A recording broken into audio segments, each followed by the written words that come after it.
ये बड़ी सौभाग्य के बात बा कि जौन देवी के आशीर्वाद पाके, ज्ञान पाके, बुद्धि पाके हमनी ऐसा कलाकार कुछ गावे कुछ बोले के सीखेला। ओ देवी के नाम पे पहला बार हमरा कुछ गावे कुछ बोले के मिलल बा।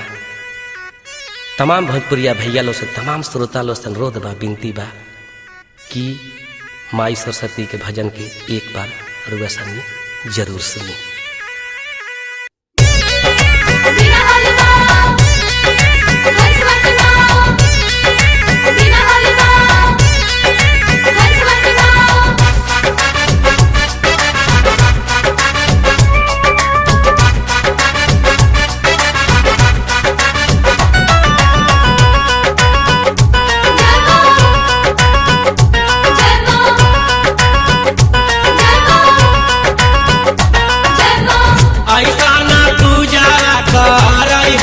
पंडित बाबा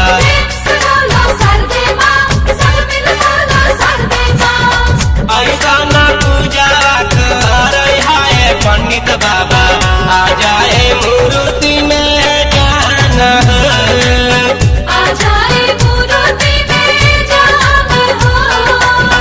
मैं सारा साथी मोरा बिना बाजारे लागत,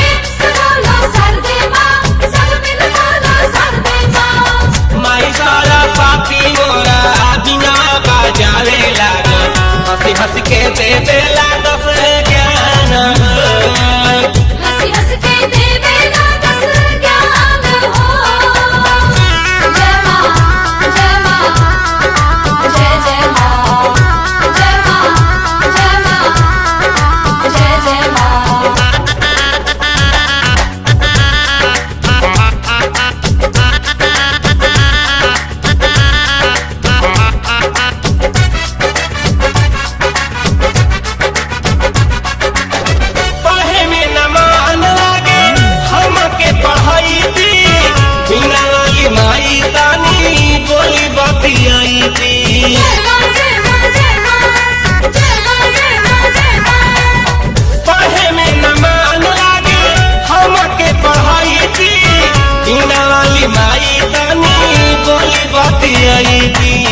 तनिको किताब में ना लगे थे आना हो,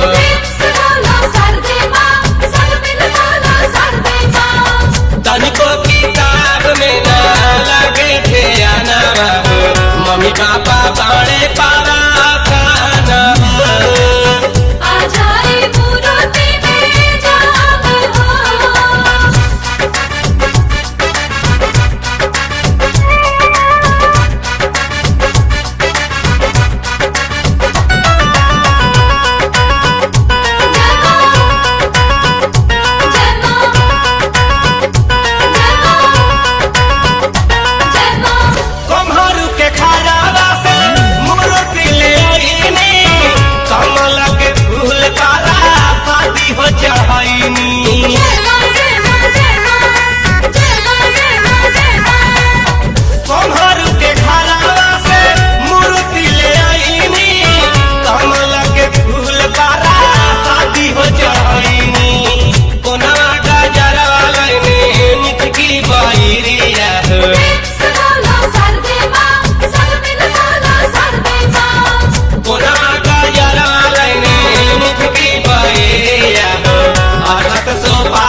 ममता लुटाई देती।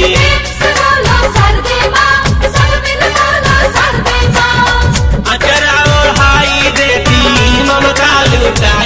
बेटी हो जाई तो दुनिया में नाम हो।